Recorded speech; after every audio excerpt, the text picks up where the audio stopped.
On the morning they finally arrested Gerald Whitmore, he was standing in his marble-floored office sipping coffee from a cup that read, "World's Best Boss," completely unaware that the three women he had spent a decade manipulating, discarding, and underestimating were the very reason two federal agents were about to walk through his door in broad daylight, in front of his entire staff, and change his life forever. If you believe that kindness always finds its way back to those who deserve it, and that even the quietest people can find the courage to stand up for the truth, please take a moment right now to like this video, leave a comment about what justice means to you, share this story with someone who needs a reminder that the truth always comes out, and subscribe to our channel so you never miss another story about hope, forgiveness, and the strength of the human spirit. Our community grows because of viewers like you, and every story we tell here is for our family of listeners who still believe that good things happen to good people, even when it takes years to arrive. Gerald Whitmore had built his life the way some men build empires, brick by brick, using other people as the mortar. He was 52 years old, silver-haired, always dressed in tailored suits that cost more than most people's monthly rent, and he ran a mid-sized investment firm in downtown Charleston called Whitmore Capital Group. To the outside world, he was a pillar of the business community, a man who donated to charity galas, shook hands with senators, and always seemed to have the right words for every occasion. But behind the polished exterior was a man who had learned, over decades, that people were simply tools to be used until they broke, and then replaced. His wife, Eleanor Whitmore, had once been a promising architect before she married Gerald at the age of 26. She had dreams then, sketches of buildings that would rise across skylines, a portfolio full of ambition. But Gerald had convinced her, slowly and persuasively, that her place was beside him, managing the household, hosting his dinners, smiling for photographs at events where she was introduced only as Gerald's wife. For 22 years, Eleanor had folded herself smaller and smaller until she barely recognized the woman in the mirror. She kept his schedule, remembered his mother's medication times, hosted his business partners, and endured his late nights that were never really about work. She told herself it was loyalty. She told herself that love sometimes looked like sacrifice. But loyalty, she would later realize, is not supposed to feel like drowning. Then there was Priya Sanderson, working as his personal secretary for 6 years, a woman with quiet intelligence and an unshakable memory for detail, the kind of person who noticed everything but said nothing, because saying something had never once worked in her favor. She managed his calendar, fielded his calls, covered for him when he arrived late smelling of someone else's perfume, and absorbed his temper when deals went wrong. She had a daughter at home, a bright 7-year-old named Rosie, and a mortgage that kept her tethered to a job she had grown to despise but could not afford to leave. Gerald knew this. He used it. Every time she considered speaking up about the irregularities she noticed in the company's books, he would remind her, gently but with an edge sharp enough to draw blood, how difficult it was to find work in this economy, how loyal employees were rewarded, how disloyal ones were not. And then there was the third woman, the one Gerald believed was his greatest secret and his safest indulgence, Camille Byrne, 34 years old, a former marketing consultant he had met at a conference in Atlanta 3 years earlier. He had told her he was separated, that his marriage was a formality he was working to end, that she was the first person who had made him feel truly alive in years. He had rented her a condominium 2 towns over, paid her expenses in cash, and visited her under the cover of business trips that were never quite what he claimed them to be. Camille believed, for a long time, that she was loved. She believed the promises whispered to her in candlelit restaurants and quiet afternoon visits. She did not know, not for the first 18 months, that she was the third woman in a line of women Gerald had strung along the exact same way, with the exact same lies, told in the exact same tone of practiced sincerity. For years, this arrangement worked exactly as Gerald intended. Eleanor managed his image. Priya managed his business. Camille managed his loneliness, or what he called loneliness, though it was really just entitlement dressed up in a tailored suit. He believed himself untouchable, a man clever enough to keep 3 separate lives spinning without ever letting them collide. He believed the women in his orbit were too dependent, too afraid, or too much in love to ever compare notes. What he failed to understand, what men like Gerald almost always fail to understand, is that even the quietest, most overlooked people eventually reach a breaking point, and when they do not break alone. They break together, and when they rebuild as something far stronger than what came before. The unraveling began on an ordinary Tuesday morning in April, the kind of gentle, sunlit day that gives no warning of the storm it carries. Eleanor had gone to the dry cleaner to pick up Gerald's suits, a task she had performed 1,000 times without thought.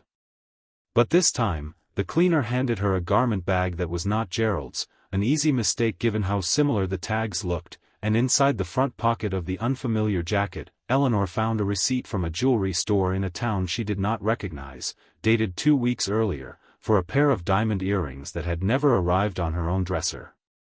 She stood in the parking lot for a long moment, sunlight warming her face, and felt something inside her that had been dormant for 22 years begin, quietly, to stir.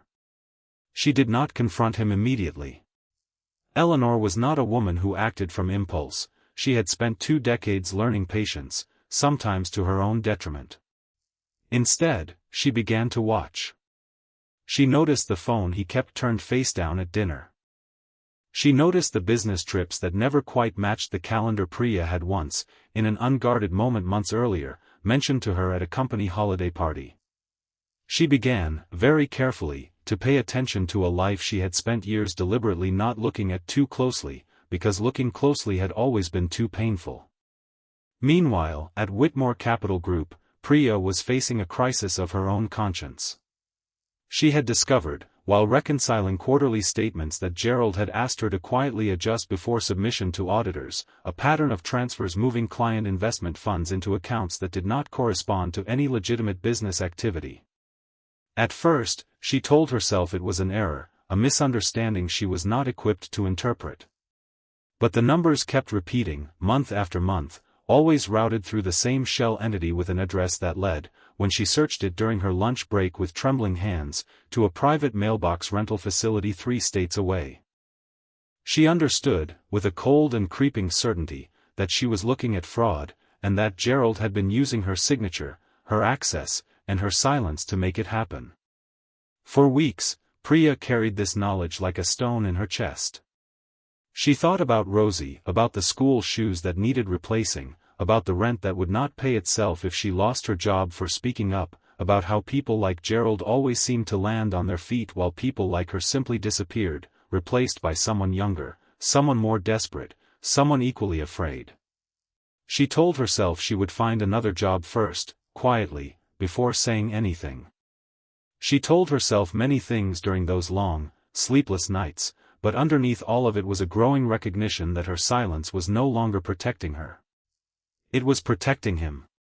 It was Camille, in the end, who first cracked the foundation Gerald had built his lies upon, though not out of strategy or suspicion, but out of simple, devastating heartbreak. She had begun to notice, over the previous few months, that Gerald's promises of leaving his marriage kept shifting, kept sliding further into a future that never quite arrived. When she pressed him gently over lunch one Saturday, he grew irritated in a way she had not seen before, sharper, colder, and in his frustration, he let slip a comment about handling Eleanor that made no sense for a man who claimed his marriage was already over in every way but paperwork.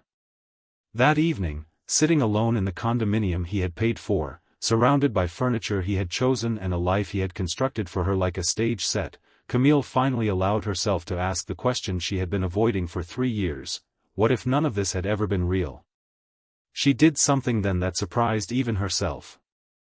She searched Gerald's name online, not for information about his business, which she already knew intimately, but for anything personal, anything human, and she found an old charity gala photograph from 4 years earlier, before she had ever met him, showing Gerald with his arm around a woman identified in the caption as his wife, Eleanor Whitmore, at an event supporting a children's hospital.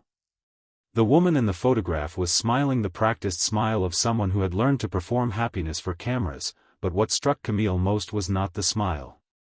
It was the caption beneath it, describing the couple as celebrating their 18th wedding anniversary. That same week Gerald had told Camille, for the first time, that he loved her and that his marriage was already dead. Camille sat with that photograph for a long time, the afternoon sun sliding across her living room floor, and she felt something break inside her that had nothing to do with anger and everything to do with grief for the years she had given a man who had never once told her the truth. But grief, she would come to understand, is sometimes the doorway to courage. She thought about all the small warnings she had ignored, all the times something had not quite added up, and she made a decision that would set the entire unraveling into motion.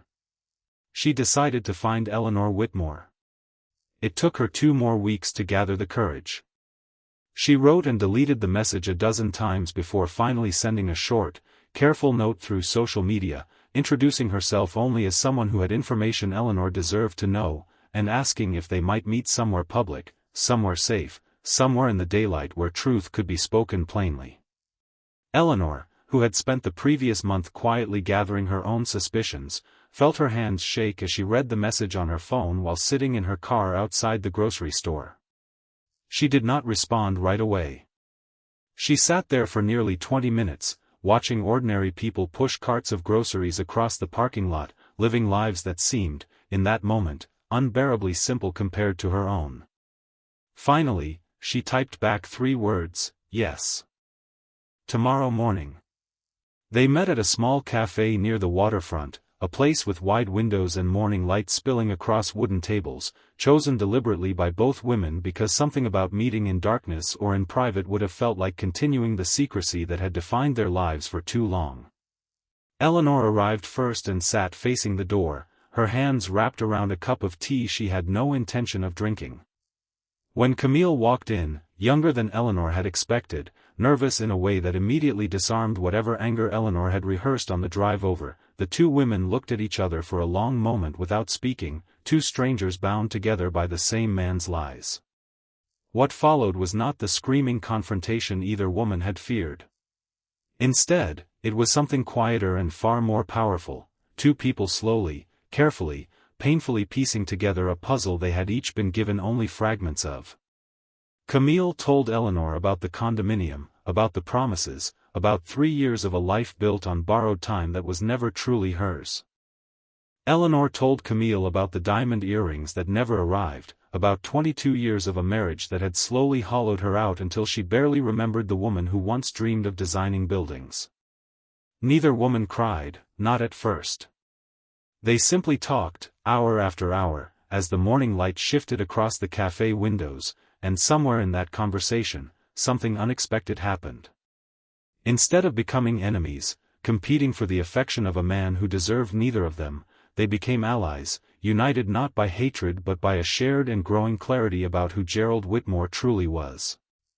It was Eleanor who first mentioned Priya, remembering the secretary's exhausted eyes at the company holiday party, the way she had flinched slightly when Gerald raised his voice on the phone in front of guests, the offhand comment she had made about the numbers not adding up, before quickly changing the subject as though she had said too much. Eleanor had filed the memory away without understanding its significance until now. She realized, sitting in that cafe with a woman she had every reason to resent but somehow could not, that Priya might know things about Gerald that neither of them could access, financial things, business things, things that went beyond broken vows and into something far more dangerous. Reaching out to Priya proved more difficult. She was a private person by necessity, someone who had learned to keep her guard raised at all times, and an unexpected message from Gerald's wife could easily have read as a trap, a test of loyalty engineered by Gerald himself to see if his secretary would talk. Eleanor understood this risk, and so she did something that took considerable courage. She requested, through entirely proper channels, a meeting with Priya during business hours, in the open, in the company's own building, where nothing could be construed as secretive or threatening. She told the receptionist only that she wanted to discuss scheduling for an upcoming charity event, a plausible enough reason that raised no suspicion.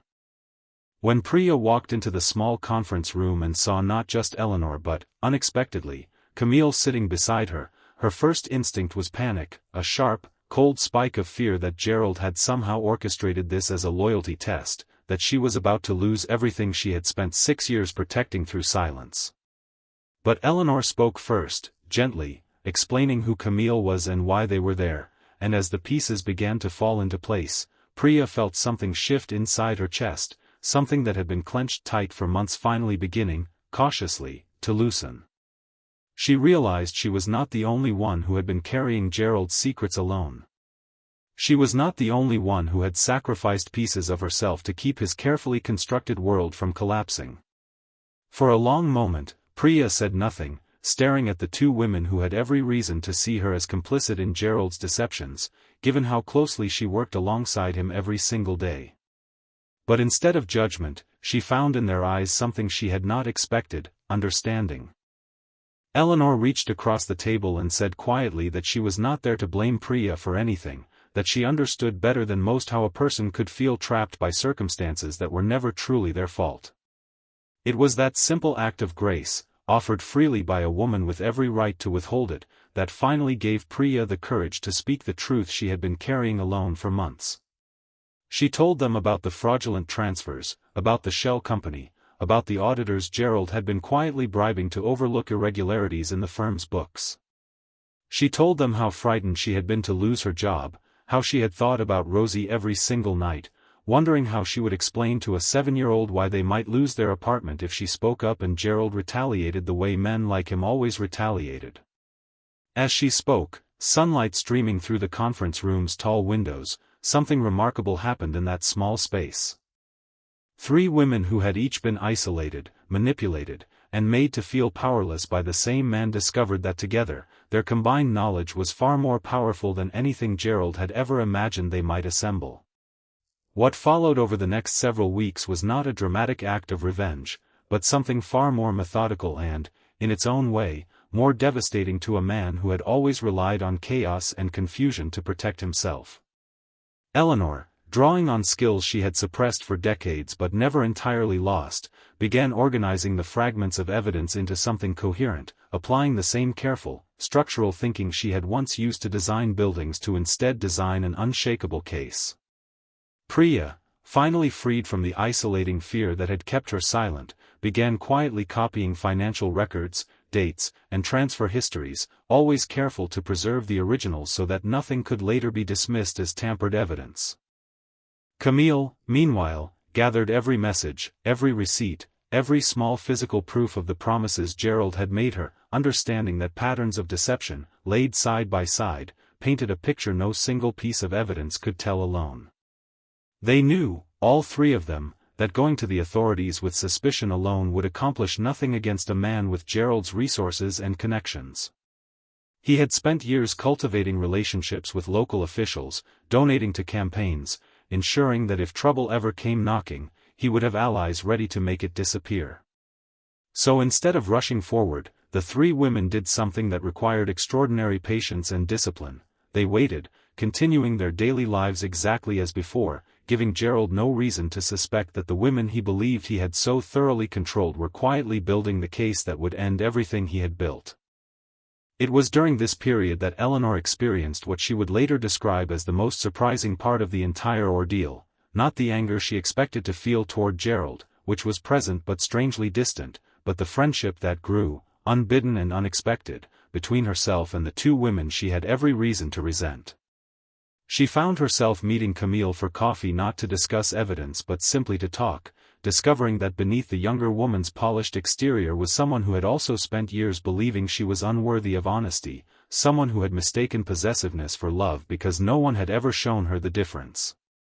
Eleanor found herself, for the first time in over 2 decades, mentoring someone, offering the kind of quiet wisdom that comes only from having survived something painful and emerged with clarity on the other side. With Priya, the friendship took a different shape, rooted in shared exhaustion and a mutual, unspoken understanding of what it meant to sacrifice pieces of yourself simply to survive.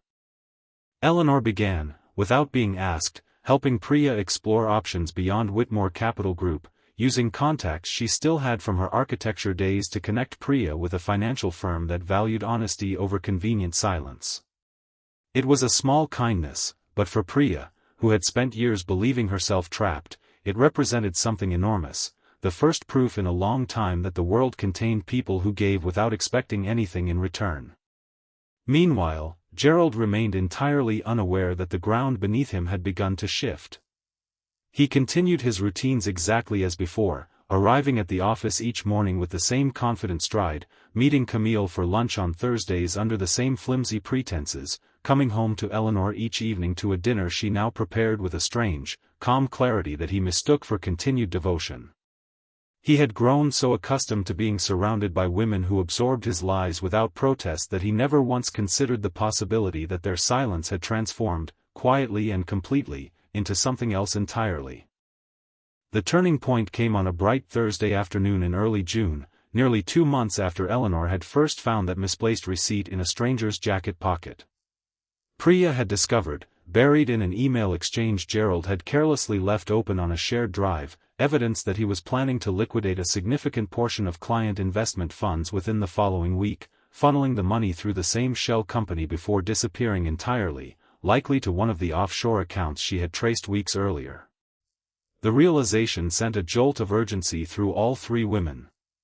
Whatever patience they had exercised until that point needed to give way to immediate action, because if Gerald succeeded, dozens of ordinary people, some of whom Priya had spoken with personally over the years, elderly clients who had trusted Whitmore Capital Group with their retirement savings, would lose everything.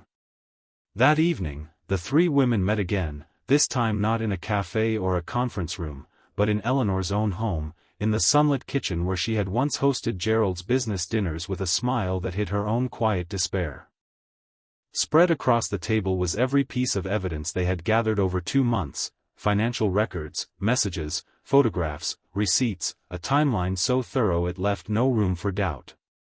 Eleanor looked at the 2 women who had become, against every expectation, something like family, and asked the question that had been building inside all 3 of them for weeks: were they ready to bring this to the authorities, knowing that doing so would end not just Gerald's freedom but the lives they had built around him, comfortable or otherwise?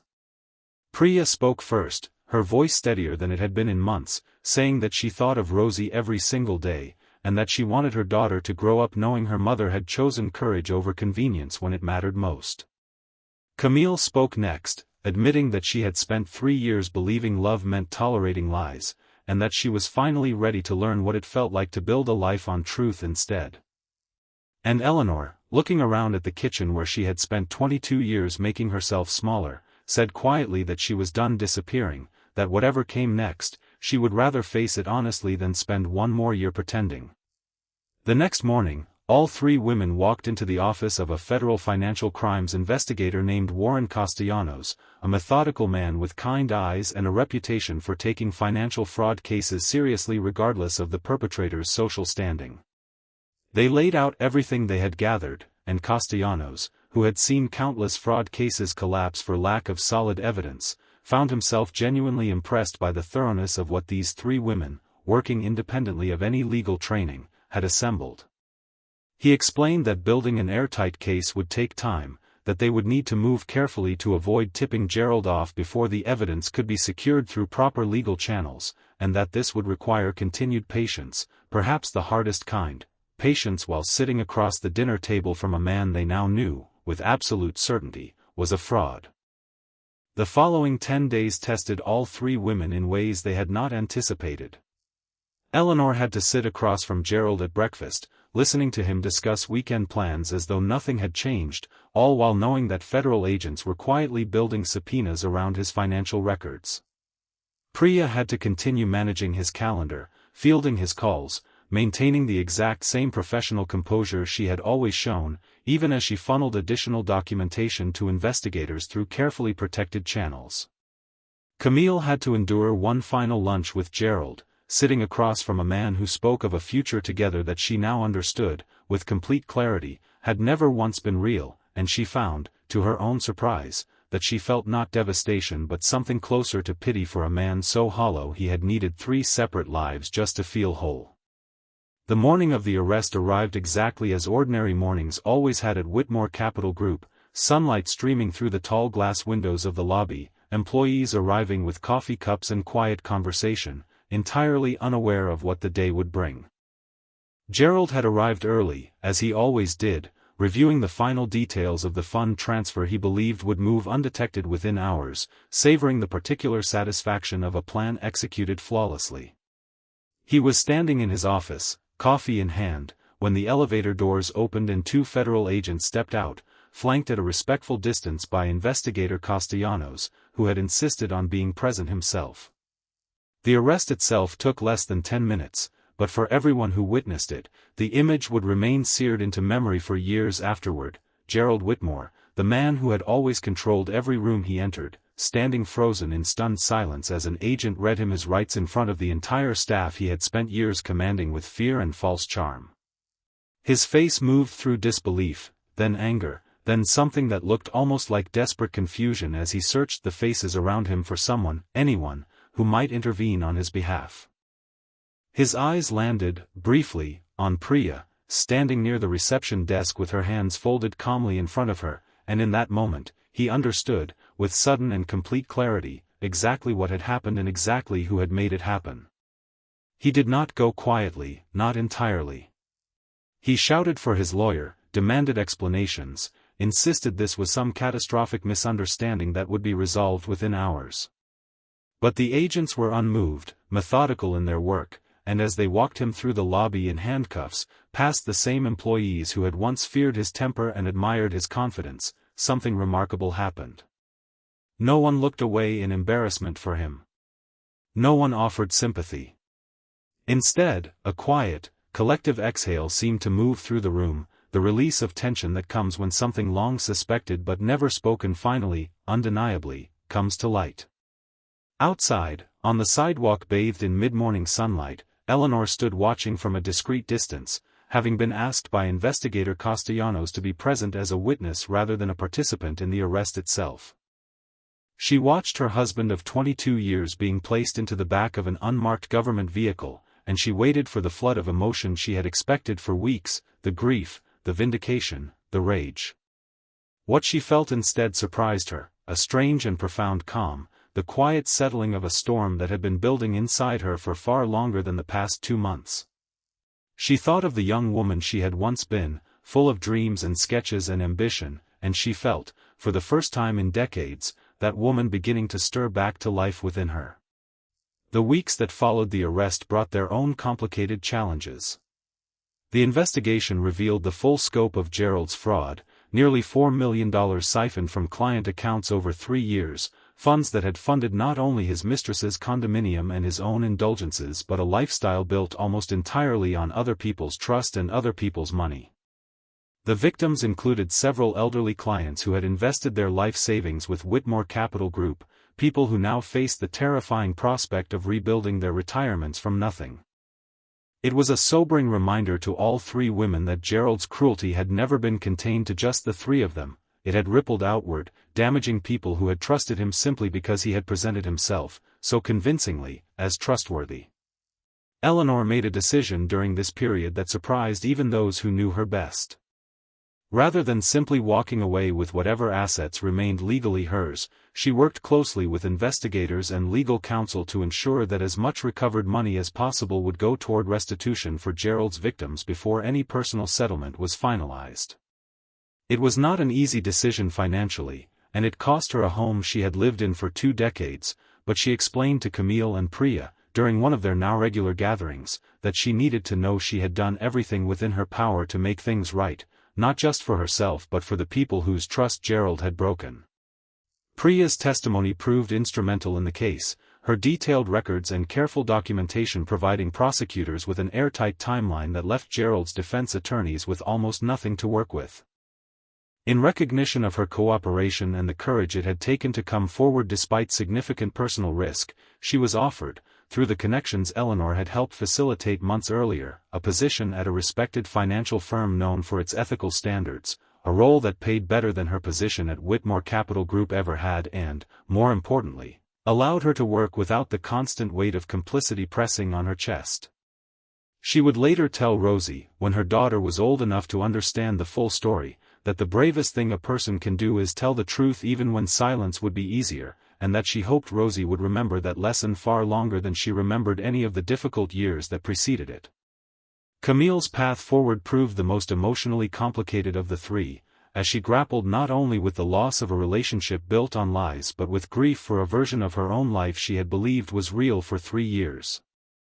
She moved out of the condominium Gerald had provided, choosing instead a small apartment she paid for entirely herself, furnished sparingly but honestly, every piece chosen because she wanted it rather than because someone else had decided she should have it.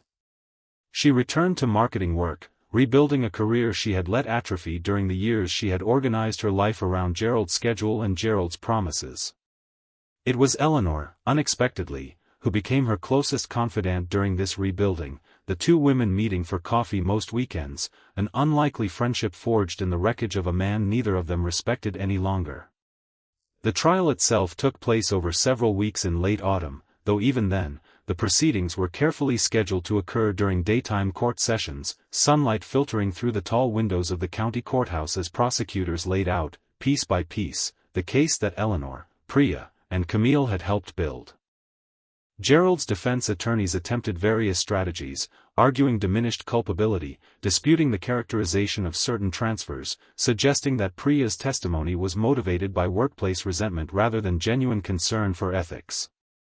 But the sheer weight of documented evidence, combined with the consistent, credible testimony of three women who had no reason to coordinate false stories, proved impossible to overcome.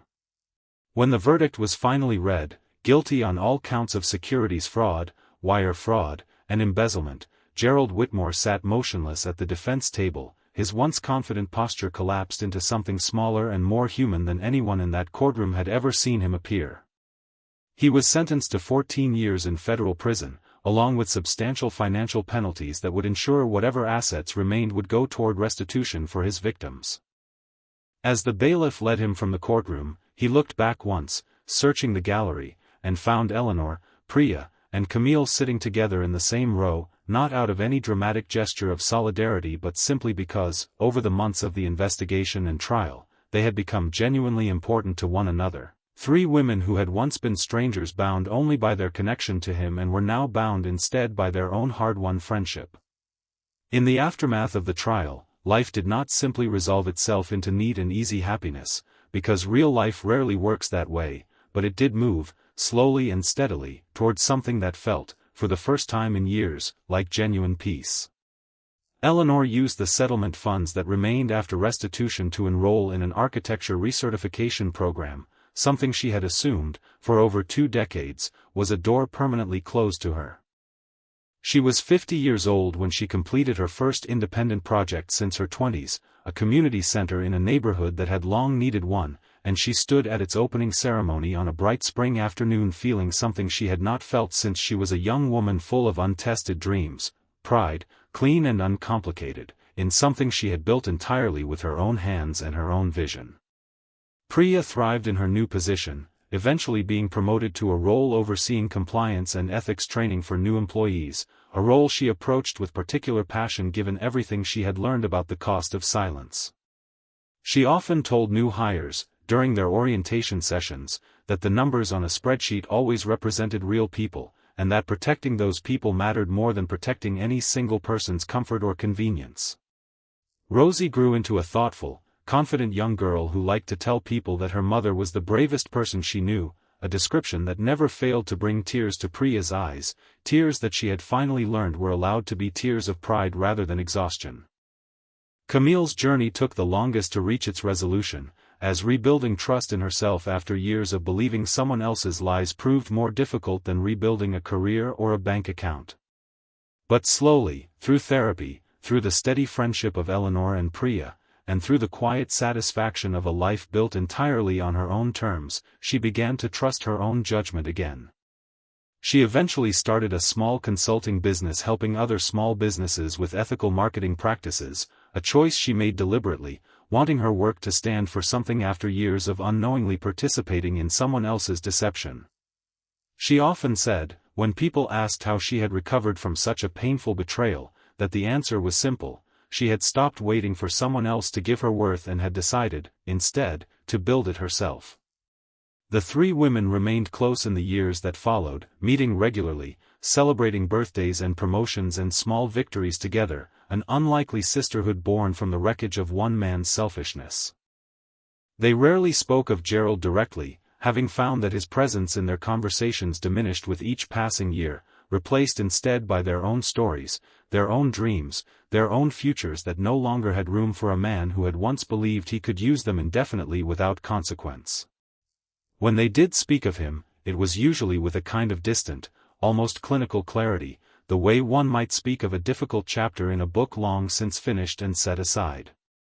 Gerald, for his part, spent his years in prison in a manner that offered no dramatic redemption arc, no sudden epiphany that made for a satisfying villain's turnaround.